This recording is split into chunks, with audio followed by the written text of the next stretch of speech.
My son-in-law rudely invited the whole family on a luxurious vacation, but forgot about me. There's only enough money for tickets for us and my parents. I just smiled. Enjoy yourselves. When they arrived at the hotel, I was waiting there. Are you stalking us? Get lost, they shouted. But the security guard approached, and after his words, they fell to their knees, begging for forgiveness. Before we continue, please subscribe to the channel and let us know where you are listening in the comments. I set the table with the good dishes, the ones Margaret and I received as a wedding gift 40 years ago. White porcelain with the thin gold rim, only 3 pieces chipped after all this time. The evening light came through the curtains, same ones we'd hung in 1998, casting everything in amber. I'd made Jennifer's favorite, pot roast with carrots and potatoes, the recipe her mother perfected before the cancer took her. The name cards sat at each place setting, carefully printed. Small touches mattered. They arrived 20 minutes late. Kevin pushed through the door first, Jennifer trailing behind with her phone already out. His parents followed, Patricia in a silk blouse that probably cost more than my monthly electric bill, Dennis in a blazer with gold buttons.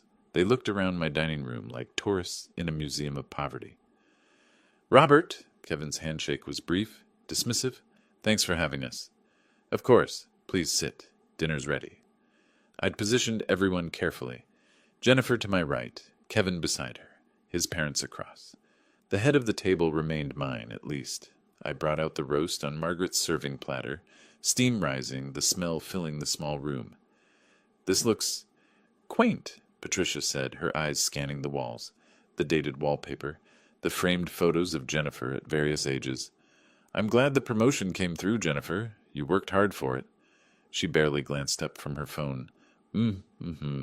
These things happen when you network properly. The words stung more than she knew.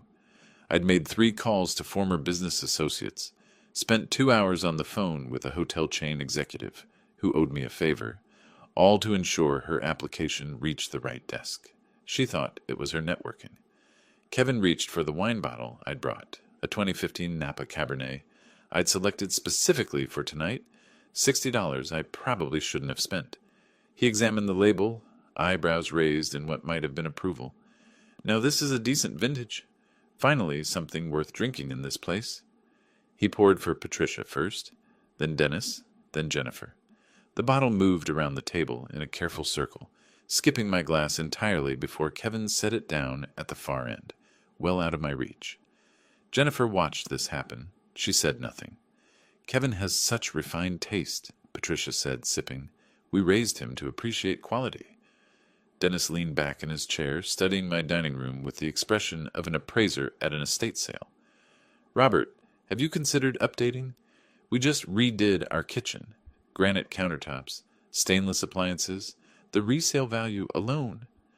These are wonderful curtains, Patricia interrupted, reaching out to touch the fabric between her thumb and forefinger like she was testing its thread count. They must be, 20 years old? They work fine, I said. Kevin shifted his chair, the legs scraping against the hardwood. He repositioned himself to create more distance between us, angling toward his parents, forming a wall with Jennifer in the middle. She turned her body to match his orientation, her back partially to me now. I passed the potatoes. Kevin took the bowl without looking at me. So, big announcement, he said, grinning at his parents. We're doing a family vacation, St. Thomas week long. Me, Jen, Mom, Dad, leaving the 21st. My fork paused halfway to my mouth. That sounds wonderful. What resort? Paradise Cove, 5-star, private beach. The works. He was animated now, gesturing with his wine glass. My wine. We only had budget for 5 tickets. Us and my parents. The mathematics of that statement hung in the air. 5 tickets. 4 people listed. The exclusion was deliberate. Calculated. I can cover my own expenses, I said, keeping my voice level. I'd love to join the family. Jennifer's phone slid across the table toward Patricia, vacation photos loading on the screen. Jennifer turned further away from me, leaning in to point at resort amenities. When she spoke, she didn't look at me. We need a break from you, Dad. The room contracted. Patricia and Dennis suddenly found their plates fascinating. Kevin jumped in quickly, his tone falsely apologetic. It's not personal, Robert. Just, you know how it is. Quality time with the immediate family. My hand had been reaching for the serving dish. I watched it freeze midair, detached, like it belonged to someone else. Slowly, I lowered it to my lap. The pot roast sat untouched on my plate, congealing in its own juices.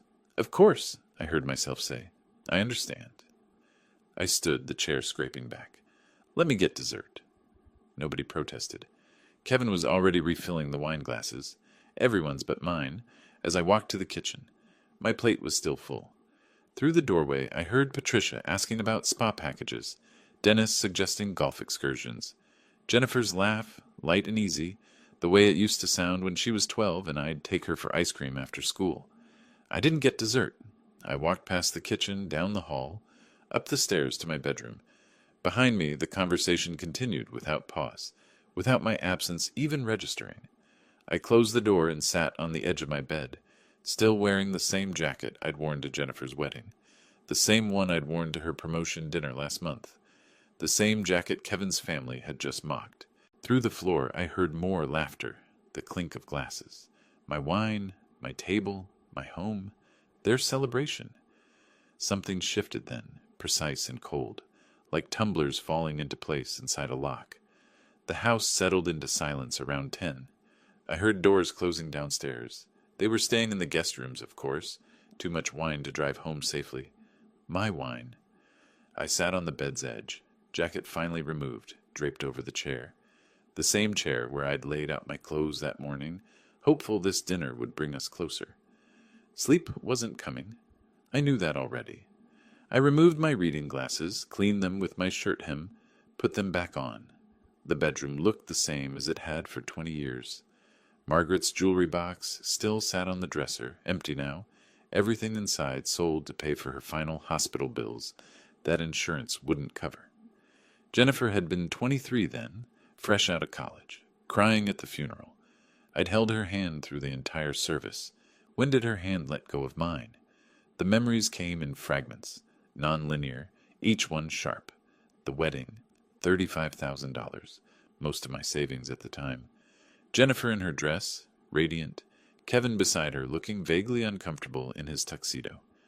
I'd written the check thinking, this is what fathers do. This is love made tangible. The car.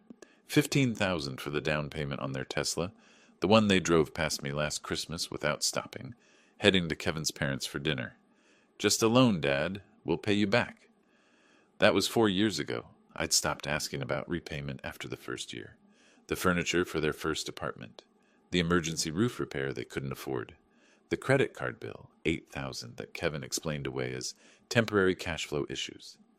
Every time I'd written the check, every time Jennifer would hug me and say, "You're the best, Dad."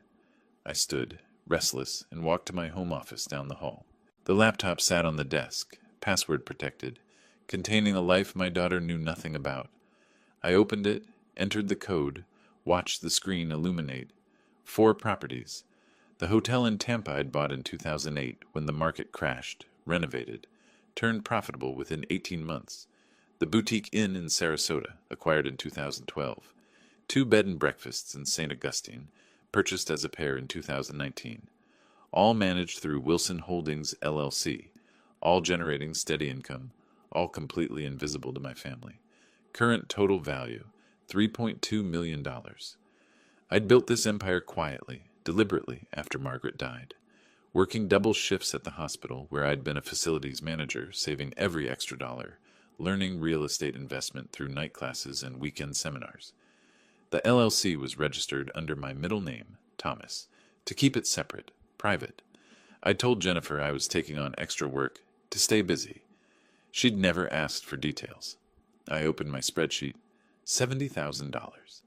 That was the conservative estimate of what I'd given them over 12 years, not counting tonight's dinner, not counting the phone calls I'd made to secure her promotion.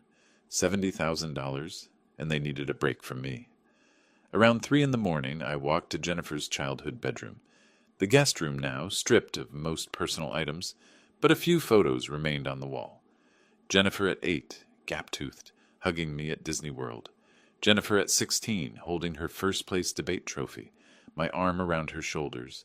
Jennifer at 21, College graduation, her smile genuine and proud. I touched the frame. The glass was cool under my fingertips. When had that girl disappeared? Dawn came slowly, gray light creeping through the windows. Around 7, I heard voices downstairs. Low, conversational. Jennifer and Kevin awake early, talking in the kitchen. I moved to the hallway barefoot, staying close to the wall. The old house had good acoustics if you knew where to stand. At the top of the stairs, their voices carried clearly. We just need to approach it right.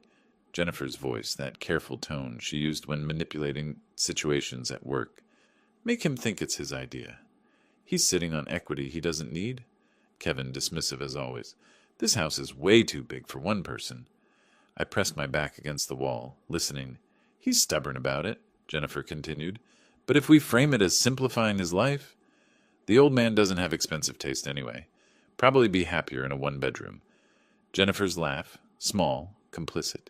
He did wear that same jacket to my promotion dinner and my wedding. I looked back toward my room, where that jacket hung on the chair. Same one. She was right. Once we get the house sold, Jennifer said, her voice gaining confidence, we can pay off the cards and maybe look at that bigger place in Winter Park. Your dad won't even notice the difference. He'll just be happy to help the family. Kevin's tone twisted the phrase into mockery. Help the family. The family that needed a break from me. The family planning to convince me to sell my home, Margaret's home, so they could upgrade theirs. I returned to my bedroom with the same careful precision I'd used to approach the stairs. Closed the door silently, sat at my desk, opened the laptop again. My hands didn't shake. That surprised me. They should have shaken. Instead, they typed, Paradise Cove Resort, St. Thomas for sale. The listing loaded. Luxury beachfront property, 80 rooms, private marina, established clientele. Asking price, $1.85 million. The photos showed pristine beaches, infinity pools, couples drinking cocktails at sunset. The same resort where my daughter planned to vacation without me, funded by my wine money, my dinner hospitality, my endless forgiveness. I opened my leather journal, the one where I tracked my hotel acquisitions, wrote financial notes, planned expansions. On a fresh page, I wrote the number, $1,850,000. Then I wrote, August 16th. Then I wrote, Paradise Cove. My handwriting was steady, precise. I stared at those words for a long moment, then checked the property details again. Owner retiring, motivated to sell, closing possible within 60 days. Contact, Martin Reeves, Commercial Properties International. Downstairs, Jennifer and Kevin were probably making coffee now, planning their pitch to get me to downsize, to simplify, to free up money for the family. I looked at my laptop screen, at that resort glowing in Caribbean sunshine, and something crystallized in my chest. Not rage. Rage was too hot, too chaotic. This was colder, sharper. This was clarity. I pulled up my business bank account, the one Jennifer didn't know existed. Available liquid assets after reserving operating capital, $2.1 million. Paradise Cove Resort, St. Thomas, I said aloud to my empty room. For sale, $1.85 million. I wrote it again in my journal, underlining it twice. The sun was fully up now, light streaming through those old curtains Patricia had mocked. Downstairs, my daughter was planning to take my home. In 10 days, she'd be lying on a beach I was forbidden to visit, drinking cocktails I was deemed unworthy to share. I smiled. It wasn't a happy smile. The laptop screen still glowed with Paradise Cove's listing when dawn broke fully. I'd been at this desk for hours, coffee growing cold in the mug beside me. Sleep seemed irrelevant now. My body ran on something sharper than caffeine. Purpose, maybe, or the clarity that comes when you finally stop pretending. I heard movement downstairs around 8. Jennifer's footsteps. Familiar rhythm after 35 years, heading toward the kitchen. I waited 3 minutes, then followed. She stood at the counter pouring coffee, still in her pajamas, hair pulled back. I'd set out her preferred creamer earlier, French vanilla, the expensive kind. Small details. I still knew them all. Morning, I said, reaching for a mug. Hey. She didn't look up from her phone. I poured slowly, measuring my tone. Kevin mentioned you're taking a trip soon. Somewhere tropical. St. Thomas, Paradise Cove Resort. We leave next week. Sounds lovely. How long? Week. The 21st through 28th. She sipped her coffee, scrolling through something on her screen. She didn't ask if I'd reconsidered joining. The exclusion was settled fact, not worth revisiting. Well, enjoy it, I said. You've been working hard. Thanks. She glanced up briefly, almost surprised by the sentiment, then returned to her phone. Kevin's voice carried from upstairs. He was on a call, something about quarterly projections. Jennifer finished her coffee, rinsed the mug, and headed back toward the guest room. I listened to her footsteps fade, then returned to my office. Paradise Cove Resort, August 21st through 28th. 7 nights. I pulled up satellite imagery. The property sat on the northwest coast of St. Thomas, tucked into its namesake cove. 25 rooms arranged in a horseshoe around a central pool. Single road access. Nearest competitor marked 15 miles north. Boutique operation, independent ownership, recently listed due to, I scrolled through the realtor's description, owner's urgent financial situation. Motivated seller, my favorite words. I opened my locked drawer and extracted the files I'd need. LLC documentation for Wilson Holdings. 3 years of tax returns showing legitimate business income. Bank statements proving liquid assets. Evidence of capacity. Then I reached for my phone. Robert Wilson calling for account services. The banker picked up on the second ring. I'd been with this bank for 20 years, moved enough money through their hands to warrant immediate attention. Mr. Wilson, how can I help? I paced to the window, watching Jennifer and Kevin load their cars outside. Workday, routine. They had no idea. I need access to $1.9 million within 48 hours. Combination of liquid accounts and the credit line against the Tampa and Sarasota properties. Silence. Then, that's aggressive timing, Robert. May I ask? Investment opportunity. Time sensitive. Can you do it? I'll have preliminary approval by end of business today. Good. I'll wait for your call. I hung up before he could ask questions. Through the window, Jennifer's car pulled out of the driveway. Kevin's followed 30 seconds later. The house settled into quiet. I spent the next 4 hours researching everything about Paradise Cove. Ownership history, revenue patterns, guest reviews, mostly positive, some complaints about dated decor and slow Wi-Fi. Staffing structure, lean operation, general manager named Amanda Parker, running day-to-day, owner increasingly absent. Current occupancy rate, 62%. Plenty of room for improvement, but the bones were solid. The bones were perfect. By 2 in the afternoon, I'd drafted my approach. I called David Richardson's office, got his secretary, scheduled an emergency consultation for 4 o'clock. Then I drove downtown, 20 minutes through Orlando traffic, rehearsing my explanation with each stoplight. Keep emotion out. Present this as business with personal motivation, not revenge. Strategic acquisition. David's office occupied the 14th floor of a glass tower on Orange Avenue. He met me in the conference room, tie loosened, reading glasses perched on his head. Robert, your message said urgent. I spread documents across his polished table. The Paradise Cove listing, my financial statements, a handwritten timeline showing I needed ownership by August 20th. He studied them, expression shifting from curiosity to concern. You want to buy a hotel in the Virgin Islands in 72 hours. Yes. May I ask why the impossible timeline? My daughter is vacationing there August 21st. She doesn't know I'm buying the property. I need to own it before she arrives. David removed his glasses completely, set them down with care. That's... Robert, I understand there's personal motivation here, but acquiring commercial property in the Virgin Islands with 72 hours of due diligence is professionally inadvisable. The property is already listed. The owner is motivated. I have the capital. What's the actual legal risk? He sighed, the sound of a lawyer recognizing a client who won't be deterred. Title issues, undisclosed liens, structural problems. You're buying sight unseen. I'm buying strategically. And this? He tapped my notes about the house. You want your Orlando property in an irrevocable trust? With me as sole trustee and beneficiary, no one can force a sale without my consent. You understand this means Jennifer can't inherit it in the standard way if something happens to you? I understand perfectly. David studied me across the table. Whatever he saw there, and I knew what he saw, The same cold clarity I'd felt since dawn made him nod, slowly. I'll need to bring in a Virgin Islands attorney, someone local who knows the territory. Do it. Bill me whatever it costs. Robert? He leaned forward. What did she do? I met his eyes. She needed a break from me. I'm giving her one. He didn't press further. Smart man. I left his office at 5:30, drove home through rush hour, called Michael Thompson from the car. Thompson Notary Services. Michael, it's Robert Wilson. I need trust documents prepared.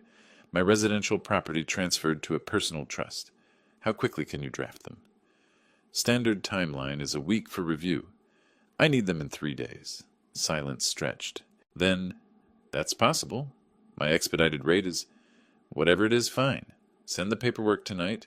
I'll have it by email within 2 hours. Back home, the house felt different. I walked through rooms I'd lived in for 26 years, seeing them as Jennifer and Kevin saw them. Dated, small, beneath their aspirations. The curtains Patricia had mocked. The dining room where I'd served pot roast while they poured my wine for everyone but me. This was still my home. They would never take it. My phone rang at 7. The banker. Mr. Wilson, your credit line is approved. 1.9 available Monday morning. Perfect. The purpose of loan is listed as commercial property acquisition. Is that correct? Yes? Very good. We'll have documents ready for signature. I made one more call that evening. Martin Reeves, Commercial Properties International, the listing agent for Paradise Cove. Mr. Reeves, my name is Robert Wilson. I'm interested in the Paradise Cove resort property in St. Thomas. Is the owner accepting offers? His voice brightened immediately. Absolutely. When would you like to schedule a viewing? Tomorrow. I can be there by afternoon. That's very soon. You're flying in from Orlando. I'll book tonight. This is a serious inquiry, Mr. Reeves. I have proof of funds and can close within 48 hours. I'll contact Mr. Clark immediately. He'll be very pleased. Good. I'll call when I land. I hung up and opened my laptop to airline bookings. The screen showed flights to St. Thomas, departure times, prices. My finger hovered over the purchase button for American Airlines Flight 1847, departing 9:30 tomorrow morning. Across town, Jennifer and Kevin were probably having dinner somewhere nice, celebrating their upcoming vacation. Paradise Cove. Their private week, their break from me. I clicked purchase. The confirmation email arrived instantly. Boarding pass attached. Departure 9:30 a.m. Arrival 3:15 p.m., accounting for the time change. Plenty of daylight left to see the property, meet the owner, start negotiations. I forwarded the flight details to David Richardson with a simple message. I'll need that VI attorney's contact info before I land. His reply came back within minutes. Already arranged. William Clark expects you at 4 p.m. tomorrow. His attorney will have preliminary documents ready. Robert, be careful. I closed the laptop and looked around my office. The hotel files, the trust documents Michael would send, the proof of funds letter from the bank. Everything in order, everything aligned. In 3 days, my family would board a plane to Paradise, excited about their exclusive vacation, their break from the old man who embarrassed them with his dated curtains and worn jackets. They had no idea what was waiting for them. I allowed myself a brief nod, not a smile, nothing so obvious, and began packing my briefcase for tomorrow's flight. The flight landed in late afternoon heat, the kind that hits you like a wall when the cabin door opens. Cyril E. King Airport was smaller than I expected. Tourists everywhere in bright shirts and straw hats. Families dragging roller bags toward rental car counters. I carried only my briefcase. This wasn't vacation.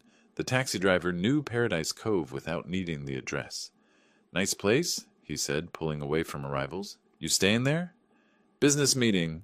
He nodded, navigating through Charlotte Amelie's narrow streets, past cruise ship terminals and duty-free shops, then up into the hills. The road wound along the coast, occasional glimpses of turquoise water between palm trees and resort developments. 15 minutes later, we turned onto a private drive marked by a weather-worn sign, Paradise Cove Resort. The property was smaller than the photos suggested, a horseshoe of 2-story buildings painted pale yellow, arranged around a central pool that needed resurfacing. The lobby sat at the horseshoe's base. worn tile floor, ceiling fan clicking unevenly, furniture that had been expensive once but showed its age now. Beautiful bones beneath the neglect. A man waited in the lobby, late 50s, shoulders slumped in a way that spoke of defeat before we even shook hands. "Mr. Wilson?" "William Clark." His grip was weak. His smile didn't reach his eyes. "Thank you for meeting me on short notice. When someone says they can close in 48 hours, I make time." He gestured toward the grounds. "Would you like a tour?" We walked the property slowly. William pointed out features, the renovated kitchenettes in each room, the private beach access down a stone stairway, the small restaurant that served breakfast, included with room rate. His voice carried the tone of a man reciting facts he'd repeated too many times, hoping they'd sound better with repetition. "I built this place 20 years ago," he said as we reached the pool, "poured everything into it. Market changed, big resorts moved in, and I understand. Business is timing." He looked at me with something like gratitude. "You're not going to tear it down, turn it into condos?" "I'm keeping it as a hotel. I have plans for it." Relief washed across his face. We continued walking, past rooms with ocean views, standard rooms facing the garden, the small gym with equipment that hadn't been updated this decade. Everything functional. Nothing failing, just tired. A woman emerged from the office building, tablet in hand, professional despite the heat. Early 40s, dark hair pulled back, efficient movements. "Mr. Clark, the Johnsons checked out early.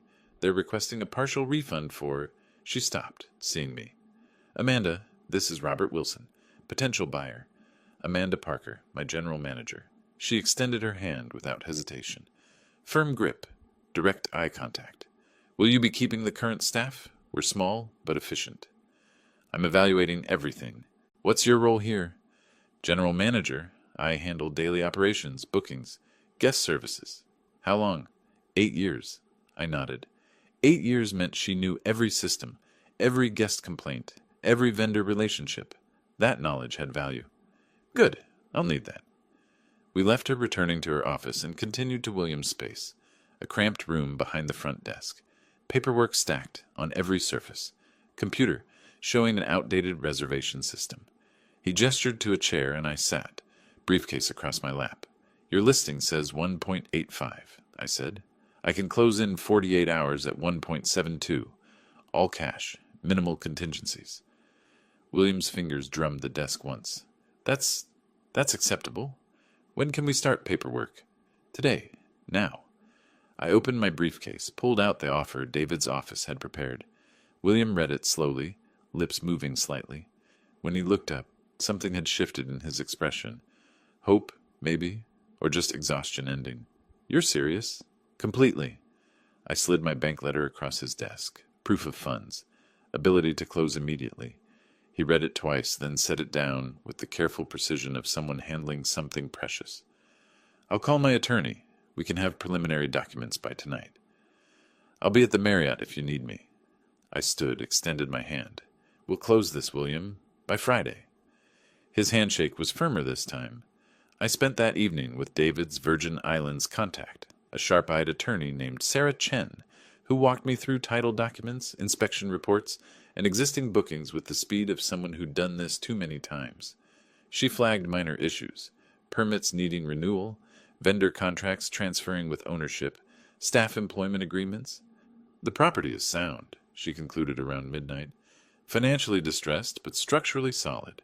If you're comfortable with the accelerated timeline, I see no reason not to proceed. Draw up closing documents. I want to sign Friday morning." She nodded, already making notes. By Thursday afternoon, we sat in William's office again. Him, me, Sarah, and William's attorney, handling the final review. Numbers aligned, documents signed. I wired the deposit, $172,000, 10% down. William's hand trembled slightly when we shook on it. "You're saving my life," he said quietly. I didn't respond. This wasn't about saving anyone. Friday morning, the final closing took 3 hours. Wire transfers, title transfers, keys exchanged, ownership documents filed with the Virgin Islands Recorder's Office. By noon, Paradise Cove Resort belonged to Wilson Holdings, LLC. I sat alone in what was now my office, reviewing the paperwork with the strange detachment of someone who just executed a plan that still felt surreal. Then I opened Amanda's reservation system, scrolling through August bookings. There, August 21st through 28th. Morgan Party, 4 guests. Deluxe Ocean View Suite. Prepaid deposit, balance due at checkout. I took a photo of the screen with my phone, then called Amanda to my office. She arrived within minutes, professional wariness in her expression. New ownership meant uncertainty, and she was smart enough to be cautious. Amanda, thank you for coming. Please sit. She sat, tablet ready, prepared to take notes or defend her position. I wasn't sure which. I'm keeping you on as general manager. Your salary increases 15%, effective immediately. Her eyes widened slightly. Thank you. You'll earn it. I have specific instructions regarding operations. First, I pulled out the handwritten list I'd prepared. These room reassignments and pricing adjustments take effect August 21st. She scanned the list, frown deepening. These are significant changes. Some guests have already confirmed reservations at current rates. Ownership changed. Terms changed. Virgin Islands booking law allows modifications with 72 hours notice. That's technically correct, but guests won't be happy. There's one reservation in particular. August 21st. Morgan Party. 4 guests. She checked her tablet. Yes. Deluxe Ocean View. Week-long stay. Change it. Standard room. No Ocean View. Apply new pricing structure. 40% increase across all services. Amanda looked up slowly. But they've already confirmed at the old rate. New ownership, new terms. They'll be notified Monday. That gives them 74 hours. She studied me for a long moment. This is personal. I held her gaze. This is business. Will you follow these instructions? Another pause. Then she nodded. Yes, sir. When they arrive and express surprise about the changes, you will inform them that I am the owner. Not before. Understood? Understood. Good. I'm flying back to Orlando tomorrow. You have my contact information for anything urgent. Otherwise, I trust your judgment on daily operations. She stood, still holding the list, clearly processing what this meant. May I ask, the Morgan Party, who are they to you? Family, I said. They wanted a break from me. I'm ensuring they get exactly what they asked for.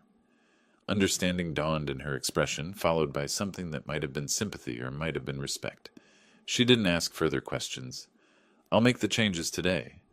Thank you, Amanda. After she left, I sat in the quiet office reviewing staff files, vendor contracts, operational procedures. This wasn't just revenge theater. I'd bought a real business, and I intended to run it properly. The hotel would succeed.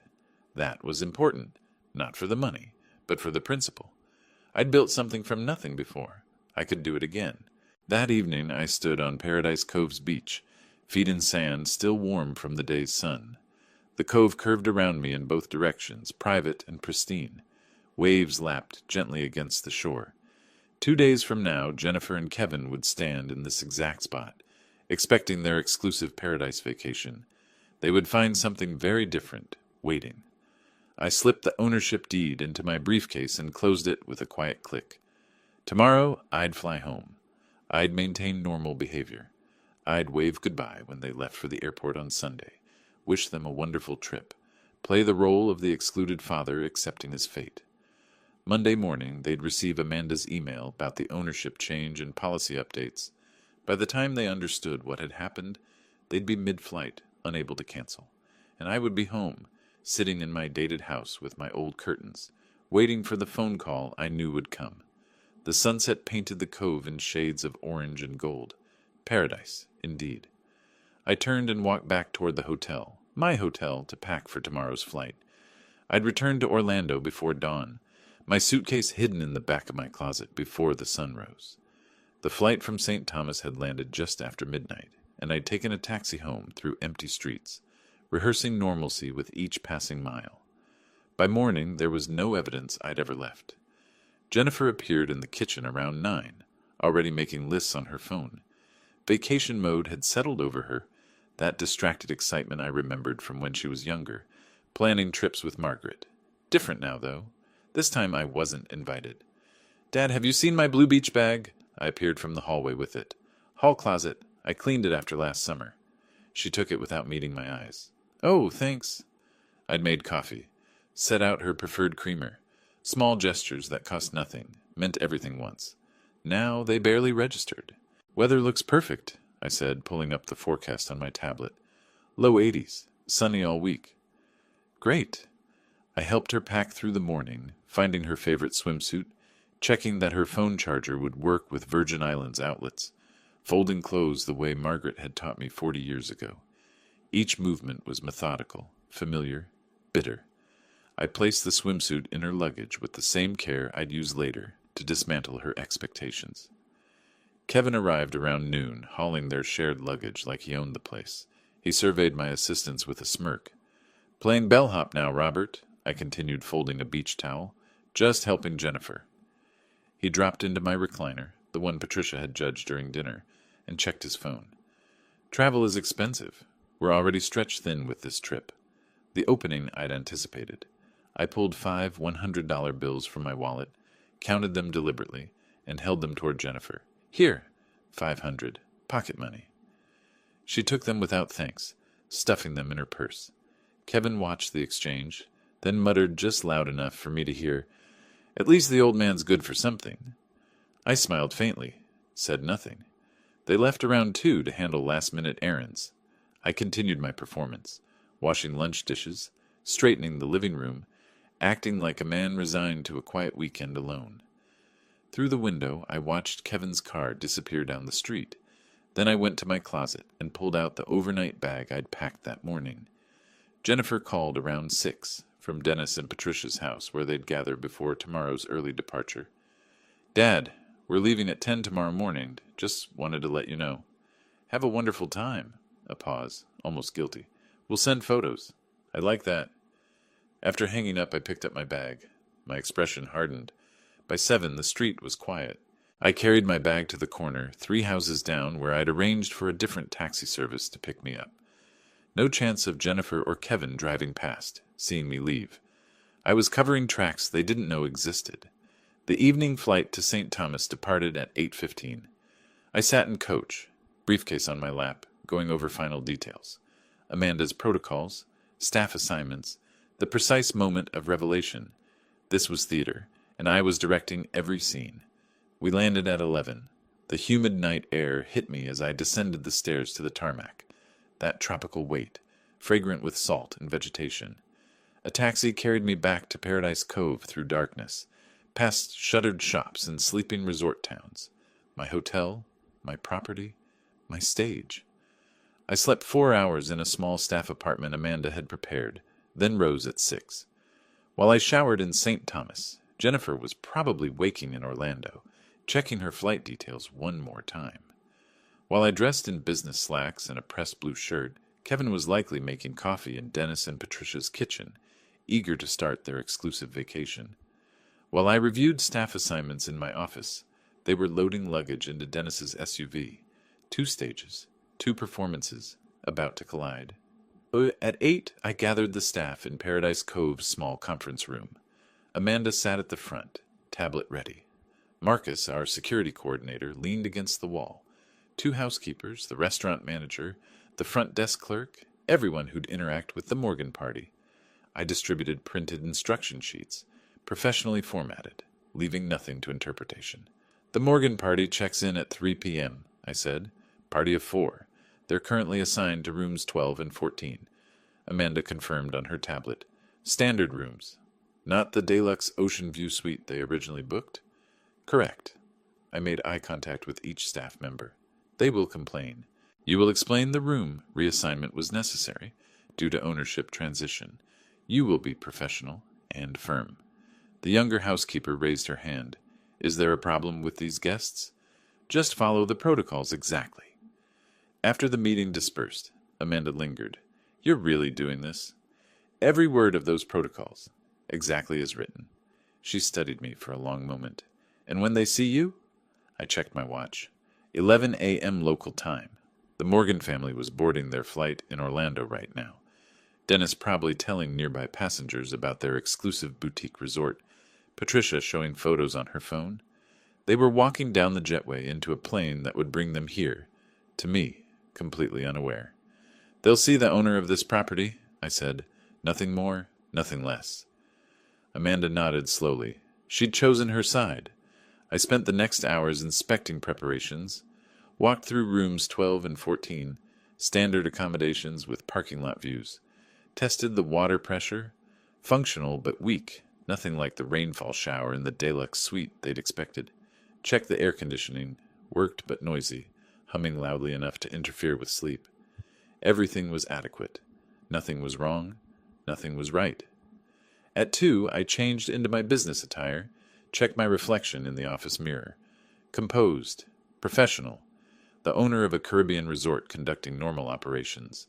No hint of the father they'd excluded, mocked, planned to manipulate. At 2:30, I reviewed Amanda's screen one final time. Flight 1847 from Orlando, landed on schedule. They'd be collecting luggage now, finding a taxi, heading this way. At 2:47, I heard gravel crunch in the driveway. I straightened my collar and walked toward the lobby. Through the window, I could see a taxi pulling into the circular drive, doors opening, familiar figures emerging into afternoon sunlight. Jennifer stepped out first, shading her eyes. Kevin followed, already surveying the property with proprietary assessment. Dennis and Patricia emerged from the other side, Patricia immediately photographing the entrance.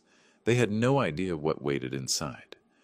I stepped back from the window, positioned myself in the office hallway where I could observe the reception desk. Amanda moved to her station. Marcus took his customary position near the entrance, and I checked my watch one final time. 3:00. The front doors opened and my family walked into my hotel. The lobby air conditioning met them with a gentle rush. I watched from the hallway as they took in the space, smaller than they'd expected, probably, but beautiful in its tropical simplicity. Ceiling fans turned lazily overhead. Potted palms flanked the reception desk. Through the far windows, the pool glittered turquoise against ocean blue. Kevin approached the desk first, assertive confidence in every step. He slapped his credit card on the polished wood. "Morgan, party of 4. We have the deluxe ocean view suite reserved." Amanda took the card with professional courtesy, began typing. Her screen showed the reassignments I'd implemented. She paused, exactly as we'd rehearsed. "Yes, Mr. Morgan, I have your reservation. There's been a slight adjustment due to ownership transition." "Adjustment?" Kevin interrupted. "We booked months ago. If you'll just wait in the lobby area, I'll have everything ready shortly." She gestured toward the seating area, wicker furniture with tropical cushions, a coffee table displaying resort brochures. Kevin sighed with exaggerated patience and turned away. Jennifer settled onto the sofa, pulling out her phone. Dennis and Patricia remained standing, photographing the decor, Patricia touching a potted orchid to see if it was real. I stepped from the hallway, tablet in hand, accompanied by Marcus, who'd been briefed to follow my lead.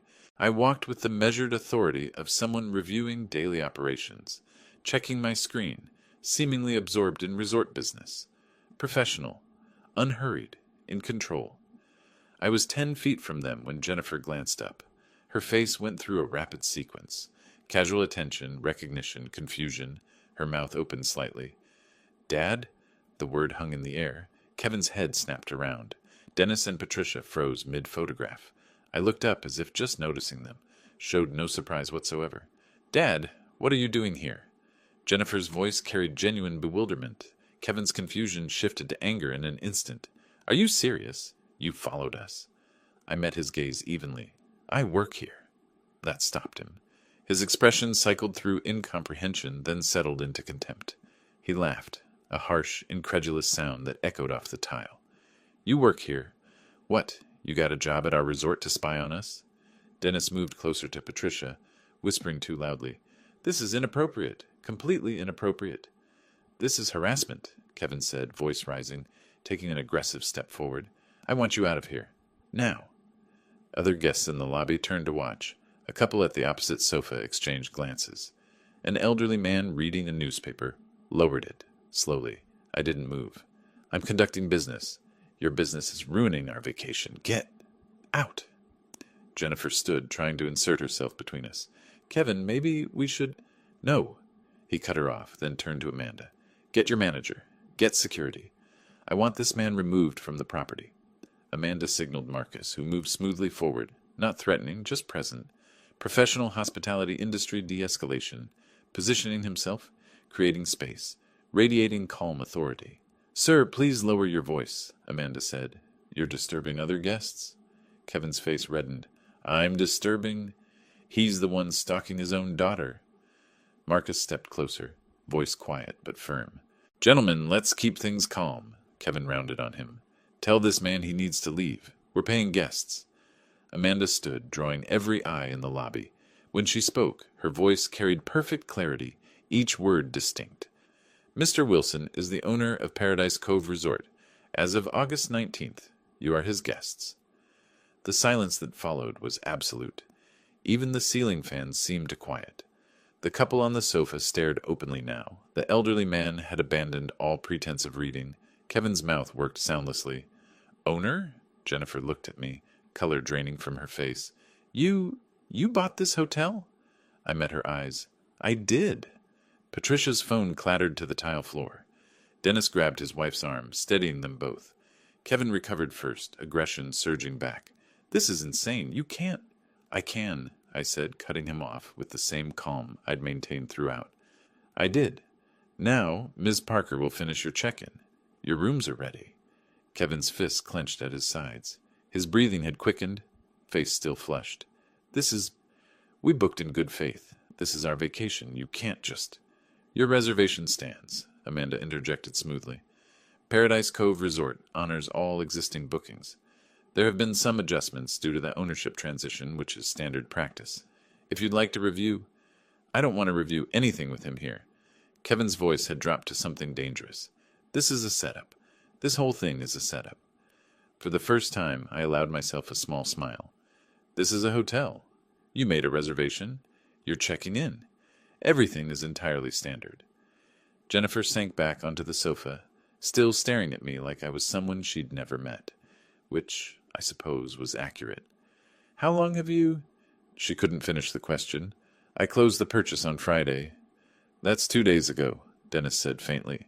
"We booked 3 months ago." "Ownership changes happened," I said. "The property was listed. I made an offer. Business." Kevin turned to Amanda, ignoring me completely. "Fine. We'll check in, and then we'll be filing a complaint. With the tourism board. With consumer protection. This is fraud." "You're welcome to file whatever complaints you wish," Amanda replied. "Your confirmation number is in our system. Everything is documented. Shall I continue with check-in?" She slid the registration form across the desk. Kevin snatched a pen and signed with violent strokes. Jennifer sat motionless, phone forgotten in her lap. Patricia had retrieved her phone from the floor but seemed uncertain what to do with it. Dennis kept glancing between me and Kevin, calculating something. Amanda typed efficiently, then reached beneath the desk for keycards. She set 2 on the counter. "You're in rooms 12 and 14. Second floor. The porter will help with your bags." "Wait." Kevin's eyes narrowed. 12 and 14. We booked the Deluxe Ocean View Suite. Due to ownership transition and property updates, some reassignments were necessary. You were notified via email 72 hours prior to check-in." "We received no email." Amanda turned her monitor to show him. "Sent Monday morning at 9 a.m. to the email address on file. morgankp@outlook.com. Kevin pulled out his phone, scrolled violently through his inbox. His face changed as he found it. He read, his jaw tightening with each line. "This says the rates increased, 40% across all services." "That's correct. New ownership implemented updated pricing. Again, you were notified within the legal window for modification." "This is..." He looked at me, understanding finally dawning in full. "You did this deliberately." I said nothing. Didn't need to. Jennifer stood slowly, moving to the desk, taking one of the key cards with a hand that visibly trembled. She still hadn't looked at me again. Couldn't, maybe. "Your rooms are on the second floor," Amanda repeated. "Breakfast is included, served 6 to 10 a.m. in the restaurant. Checkout is 11 a.m. on the 28th. Do you have any other questions?" Kevin opened his mouth, closed it, opened it again. "No," he finally said. "Wonderful.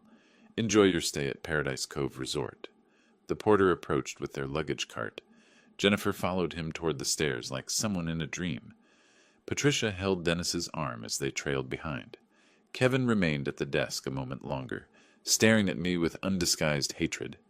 "You'll regret this," he said quietly. "Perhaps," I acknowledged, "but not today." He grabbed the second keycard and followed his family toward the stairs. I watched them climb, Jennifer's shoulders rigid, Kevin's posture radiating fury, Dennis and Patricia whispering urgently between themselves. Marcus moved to stand beside me. "That went exactly like you planned," he observed. "It did. What happens when they see the rooms?" I checked my watch. "In approximately 3 minutes, they'll discover that standard rooms have parking lot views, lower water pressure, and older air conditioning units. They'll realize the minibar prices have doubled. They'll notice the bathroom amenities are basic rather than premium. And then they'll come back down here to complain." I straightened my tablet, and Ms. Parker will politely explain that everything meets the stated accommodation standards, and no refunds are available for bookings made under previous ownership.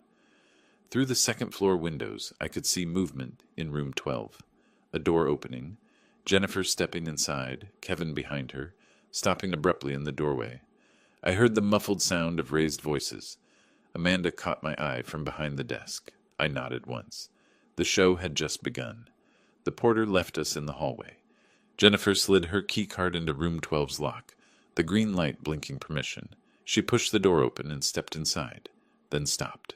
I watched from the lobby's security camera feed in my office. Amanda had positioned the monitor where I could observe without being obvious. Jennifer stood motionless in the doorway, taking in the standard room with its parking lot view, the dated furniture, the narrow bathroom visible through the half-open door.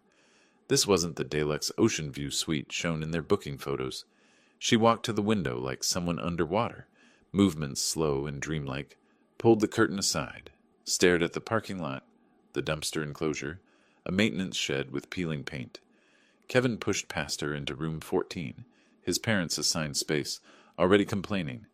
I couldn't hear the words through the camera, but his gestures were clear enough, arms spread wide, pointing at the window. Dennis appeared behind him, face sagging with comprehension. Patricia sank onto the bed, still clutching her purse. Within 10 minutes, my desk phone rang. Amanda's voice, professional. "Ms. Morgan, on line 2 regarding her room assignment." I listened to the recorded call later, Jennifer's voice tight with restrained anger. "We booked a deluxe ocean view suite. This is a standard room with a parking lot view." Amanda's response, exactly as scripted.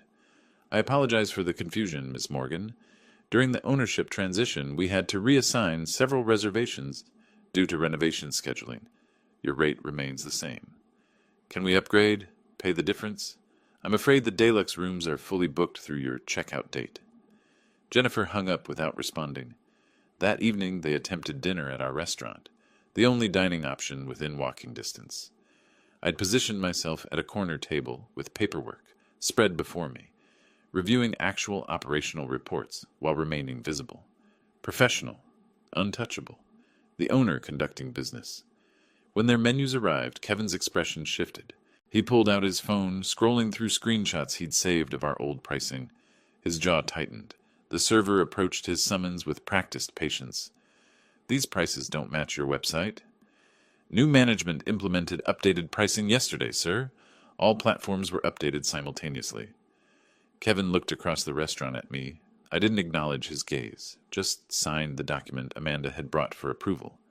He approached my table a moment later, Dennis trailing reluctantly behind. I looked up with mild attention. "The prices on this menu don't match what's on your website." New management, new pricing. Updated yesterday across all platforms. That's convenient timing. That's business, Kevin. If the rates don't suit you, I'm sure other properties would welcome your reservation. His face colored. "The nearest hotel is 15 miles away." I returned to my paperwork. "Then I suppose our rates are competitive?" He stood there another moment, breathing through his nose before returning to his table. Their simple dinner, nothing extravagant, just entrees and drinks, cost them $180 before tip.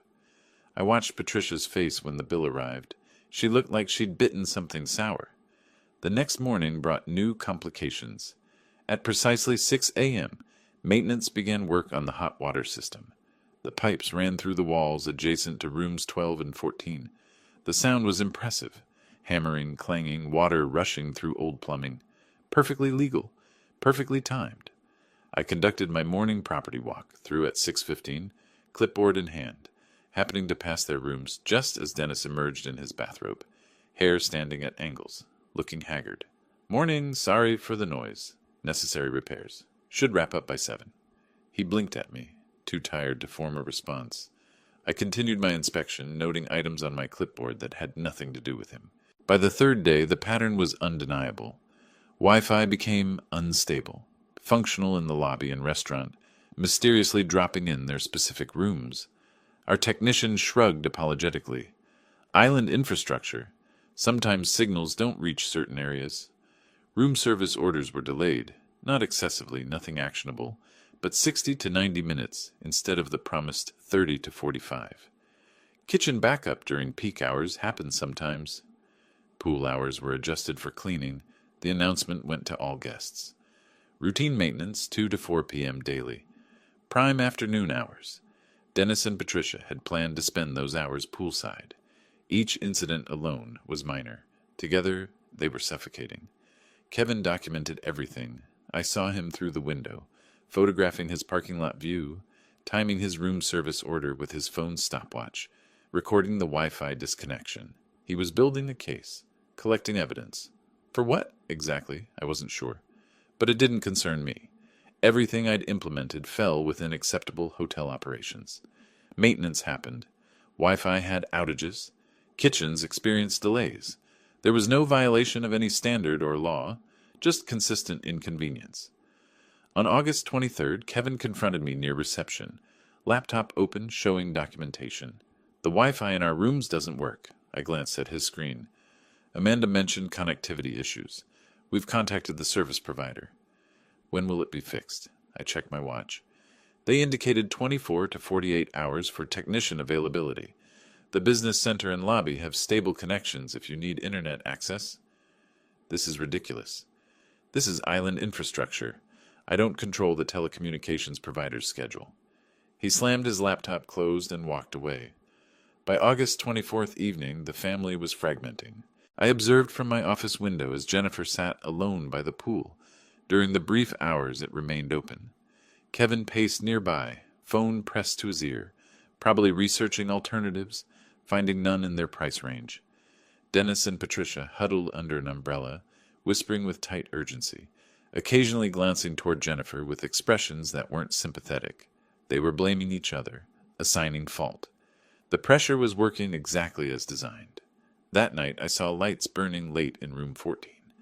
Dennis and Patricia were awake, probably discussing their options, finding none acceptable. In room 12, Jennifer's silhouette moved past the window repeatedly, pacing, unable to settle. Kevin's light stayed on past midnight. Through the thin walls, maintenance staff reported hearing keyboard clicks, rapid, aggressive typing. I made a note on my tablet, monitoring required, then returned to actual operational business. Vendor contracts that needed review, a staffing issue Amanda had flagged, quarterly projections for my other properties. Paradise Cove was a real hotel. I was running it properly, improving systems, addressing genuine maintenance needs. That the Morgan family happened to be experiencing the transitional growing pains of new ownership was simply unfortunate timing, or perfect timing, depending on perspective. The next morning, Amanda called my cell at 8. "Sir, you should know the family posted several negative reviews overnight." I wasn't surprised. "How bad?" 1 star across 3 platforms. Language is aggressive. Accusations of discrimination and harassment. "Are any allegations factually accurate?" "No. Everything we did was within policy and law." Draft professional responses, acknowledge dissatisfaction, reference ownership transition, offer general commitment to service improvement. Don't engage with specific accusations. "Already started. I'll send them for your approval." I pulled up the reviews on my laptop. Dennis and Patricia's was venomous. "Owner engages in targeted harassment. After discovering personal connection, systematically degraded our experience. Unethical business practices. Discriminatory treatment. Avoid at all costs." Kevin's used legal-sounding language. "Breach of contract regarding room assignments. Unauthorized price increases. Owner has clear conflict of interest. Consumer rights violations.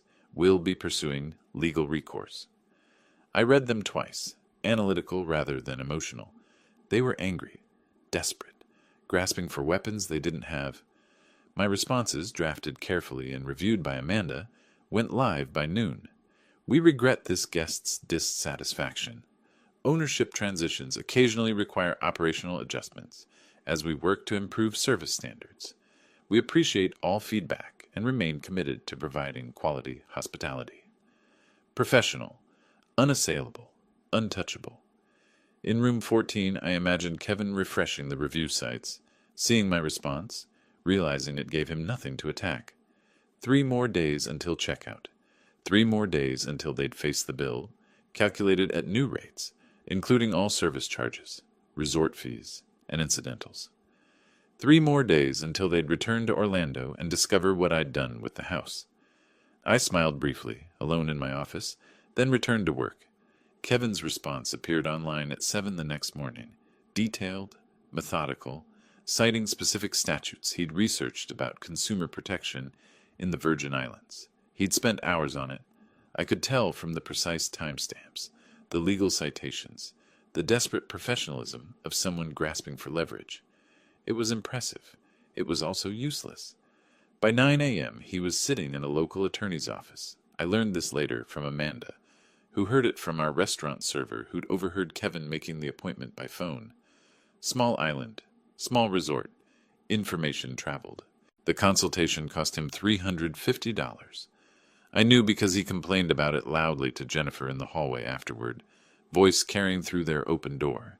The attorney had found nothing actionable. Price changes were legally implemented with required notice. Room reassignments during ownership transitions were within hotel rights. Maintenance was routine. Wi-Fi failures were infrastructure issues, not intentional service denial. He said we can leave negative reviews or find alternative accommodation, Kevin told Jennifer, voice tight with barely contained fury. That's it. That's our legal recourse. Jennifer's response was too quiet to hear, but Kevin's follow-up wasn't. $350 to be told we're screwed. An hour later, my phone rang. Jennifer's name on the screen. I answered on the 3rd ring. Hello, Jennifer. Breathing. Ragged. Unsteady. Then, how could you do this to us? Her voice was breaking. She'd been crying. I could hear it in the thickness of her words, the way they came in gasps. How could you do this to your own daughter? I kept my tone measured, calm. I'm conducting business. You wanted a vacation without me. You have one. You're punishing us. This is cruel. This is what you chose. I'm simply providing the service you're paying for. When we get back, her voice rose to something near hysteria. When we get back, we're evicting you from our house. We'll sell it whether you like it or not. Ice crystallized in my chest. This was the moment I'd anticipated, prepared for. Try it. 2 words, delivered flat, final. She sobbed once, loud and harsh. Then the line went dead. I sat in my Paradise Cove office, phone still in hand, and considered the conversation. Jennifer was unraveling. Good. Kevin was desperate, throwing money at attorneys who couldn't help him. Better. Dennis and Patricia were humiliated, their bragging to neighbors now a source of mortification. Perfect. But the house threat required immediate attention. I booked an afternoon flight to Orlando. Michael Thompson's office was exactly as I remembered. Modest, professional, paperwork organized in precise stacks. He had the trust documents ready, printed and tabbed with colored flags marking where I needed to sign. This makes the property untouchable without your explicit authorization, he explained, sliding the first page across his desk. Your daughter cannot force sale, cannot claim inheritance rights while you're living, cannot even contest the arrangement without significant legal expense. That's exactly what I need. He studied me briefly. May I ask what prompted this level of protection? Family complications. Michael nodded wisely, asking nothing further. Sign here, and initial the final page. I worked through the documents methodically. Each signature, each initial, another lock on something Jennifer thought she could take from me.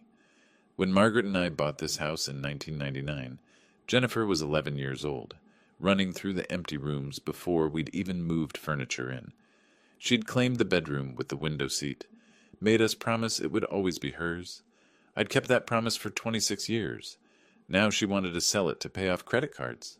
Speaking of which, at Michael's desk, I pulled up my credit monitoring service on my phone. I'd co-signed on 2 of Jennifer's cards years ago when she was establishing credit. The linked accounts showed in my report $48,000 in debt. I scrolled through the details. Multiple credit cards, all opened or significantly increased within the last 6 months.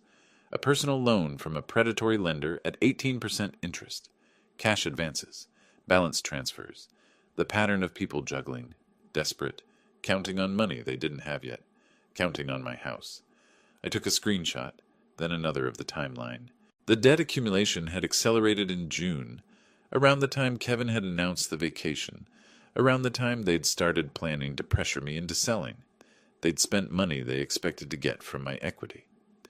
Everything looks in order, Michael said, applying his notary seal to the final page. I'll file these with the county recorder this afternoon. You'll have complete protection. I slid 1 copy into my briefcase, left another with Michael, and carried the 3rd to my car. The flight back to St. Thomas didn't leave until the next morning, so I spent the night in my own home, my legally protected, completely controlled home. I walked through the rooms Jennifer wanted to sell, touching the walls Margaret had helped paint, standing in the kitchen where we'd made breakfast for 30 years. Jennifer could threaten all she wanted. This house was mine. I returned to Paradise Cove on the morning of August 26th. Amanda met me in the office with updates. The Morgan family was subdued, spending minimal time in their rooms, avoiding the restaurant where prices hurt too much. They discovered a food truck 3 miles down the road and were walking there for cheaper meals. The heat is getting to them, Amanda reported. Mrs. Morgan, the older one, looked sunburned and exhausted yesterday. And the reviews? Your responses are posted. Professional. Brief. We've had 3 new bookings since yesterday. Guess who read the reviews and our responses and appreciated our transparency about the transition period? Good. The negative reviews were actually helping.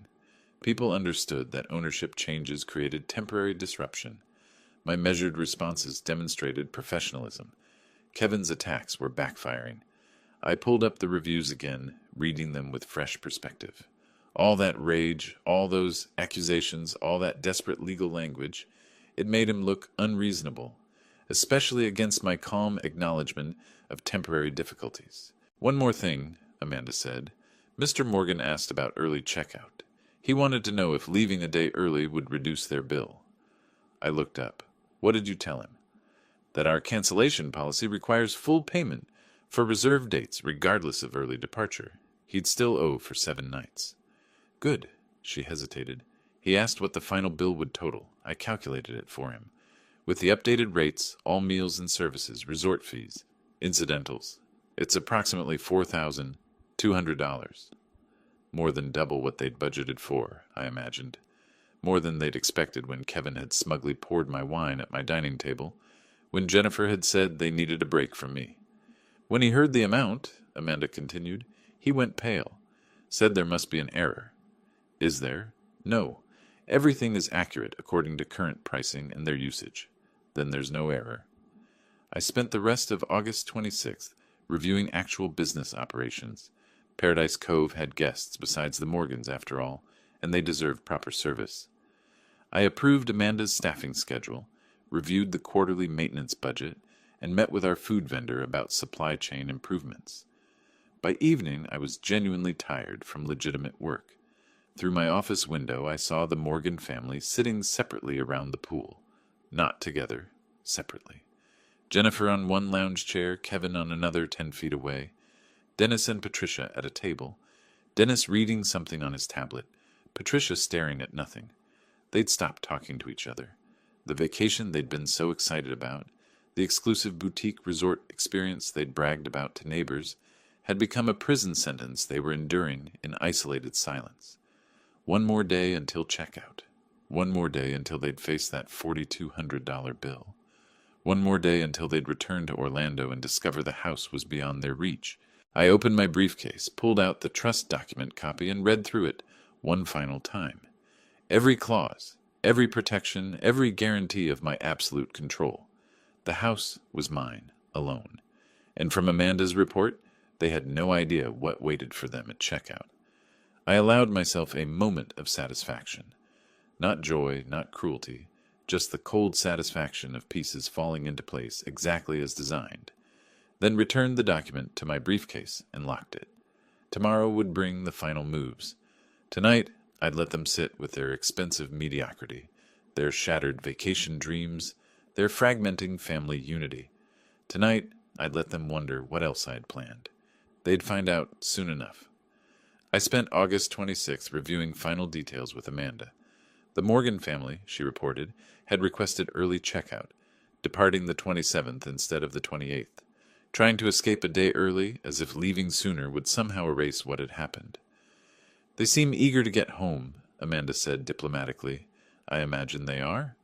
She pulled up their account on her screen. The final bill is ready for review. I studied the itemization, room charges at current rates, restaurant meals, room service orders, resort fees, incidentals. Every charge legitimate, every price legally posted. The mathematics of consequence, calculated down to the last dollar. Process it exactly as shown, I said. No adjustments. Morning of the 27th, I watched from my office window as they carried luggage to the reception area. Dennis moved slowly, looking older than he had a week ago. Patricia kept her sunglasses on despite being indoors. Kevin's posture was rigid, controlled fury in every movement. Jennifer walked last, shoulders curved inward, diminished. Amanda greeted them with professional courtesy. Good morning. Checking out? Kevin placed his keycards on the counter with precision. Yes. Early departure. Of course. Amanda's fingers moved across the keyboard. The printer hummed to life, producing the final bill. She placed it face down on the counter, slid it toward Kevin with practiced grace. He picked it up confidently, flipped it over. His hand froze midair. I couldn't hear his exact words from my office, but I saw his mouth form them. This says $4,200. Amanda's response was calm, rehearsed. She gestured to the itemized breakdown, explained each section. Updated rates, dining expenses, resort fees, all documented, all legal. Kevin's voice rose. Other guests in the lobby glanced over. Amanda maintained her professional composure, referencing terms and conditions, ownership transition clauses, email notifications sent August 19th. Kevin pulled out his credit card, tapped it against the terminal. Declined. He tried again, entering the PIN manually this time. Declined. He yanked out a different card. The terminal beeped rejection. His face was white now, a sheen of sweat visible on his forehead despite the air conditioning. He turned to Dennis. I couldn't hear the exchange, but Dennis shook his head slowly, looking at the floor. Patricia pulled her purse closer to her body, protective. Jennifer stepped forward. She didn't speak, didn't meet Kevin's eyes. Just handed Amanda her credit card and stared at the wall while the transaction processed. Approved. She took the receipt, folded it without looking, and put it in her purse. The family moved toward the exit like people leaving a hospital after bad news. Slow, silent, defeated. I didn't watch them drive away. They were no longer my concern. Amanda came to my office an hour later. They're gone. Thank you for handling that professionally. It was difficult to watch, she paused, even knowing the context. Consequences are always difficult. That's what makes them effective. I flew back to Orlando that afternoon. While they traveled in heavy silence, I could imagine it, the four of them unable to look at each other, Kevin staring out the airplane window, Jennifer with her eyes closed, Dennis and Patricia sitting in a different row. I reviewed Amanda's operational reports for the week. Paradise Cove had functioned well. Other guests had left positive reviews. The Morgan family's negative reviews had actually increased bookings. People appreciated my transparent, professional responses. The business was solid. The revenge was complete. I'd timed everything precisely. While they were in St. Thomas, David Richardson had delivered the trust documents to my house. Left in a legal envelope on the kitchen table where they couldn't miss it. They'd arrive home exhausted, financially devastated, emotionally fractured, and they'd find that envelope waiting. I landed in Orlando that evening, but didn't go home. Stayed at one of my hotels instead. The boutique property in Winter Park, nice but not ostentatious. I wanted them to discover the documents without me there. Wanted them to read the rental terms, the trust structure, the reality that the house they'd planned to sell was completely beyond their reach. The next morning, August 28th, I returned to my house. The kitchen showed evidence of Kevin's rage. Mail scattered on the floor, a decorative bowl broken, a dent in the wall near the counter. The legal envelope lay torn open, documents strewn across the table. They'd been here. They'd discovered the truth, and they'd left. I cleaned up the broken bowl, stacked the mail, left the dent in the wall. Evidence was useful sometimes. My phone rang that evening. Dennis. Robert. His voice was careful, measured. I wanted to apologize for the condition we left your kitchen in. Kevin was upset. I noticed. Patricia and I had no idea about the house situation. If we'd known... You'd have what? Not taken the vacation you bragged about to your neighbors? Silence. Then quietly, the Hendersons asked how the exclusive resort was. They'd seen the reviews online. Someone posted photos. I'm sure that was awkward. Patricia's mortified. We told everyone this would be a luxury vacation. It was a vacation at a resort. The luxury was your assumption. He exhaled slowly. Kevin and Jennifer are staying with us temporarily, just until they figure things out. That's generous of you. Not really. We can barely afford it. The lawyer consultation, the meal expenses, changing our flights. We're tapped out too. I said nothing. What was there to say? They'd aligned themselves with Kevin and Jennifer's plans. They'd participated in my exclusion, enjoyed the idea of a vacation I wasn't worthy to attend. Now they were experiencing the aftermath. Robert, is there any way... No. You don't know what I was going to ask. Yes, I do. And the answer is no. You made choices. These are the consequences. He hung up without goodbye. 3 hours later, Jennifer called. I didn't answer. She left a voicemail, broken, sobbing, barely coherent. Something about $1,800 a month. Something about debt. Something about Kevin blaming her for not controlling me. I listened to it once, then deleted it. This was exactly what needed to happen. They needed to sit with what they'd done, understand the full weight of their choices. Jennifer's tears weren't repentance yet. They were self-pity. She was crying because of consequences, not because she genuinely understood her failures. That night, alone in my house with its dated curtains and worn furniture, I walked through rooms that had raised Jennifer from childhood to adulthood. Her bedroom still had the window seat where she'd read for hours. The kitchen still had the step stool I'd built so she could help Margaret cook. This house was filled with memories of a daughter I'd loved unconditionally. That daughter had disappeared somewhere along the way. Maybe she could come back, maybe not. But I'd done what I needed to do. Shown her that respect matters, that people aren't resources, that fathers, even ones with modest houses and old jackets, have dignity that shouldn't be casually trampled.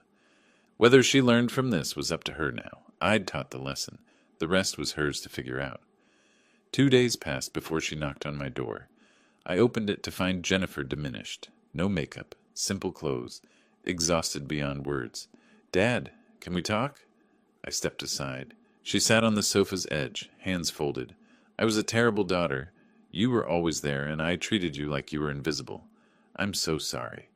I kept my expression neutral. I didn't do this for revenge. I did it to show you what respect looks like. She nodded, tears falling. I didn't comfort her.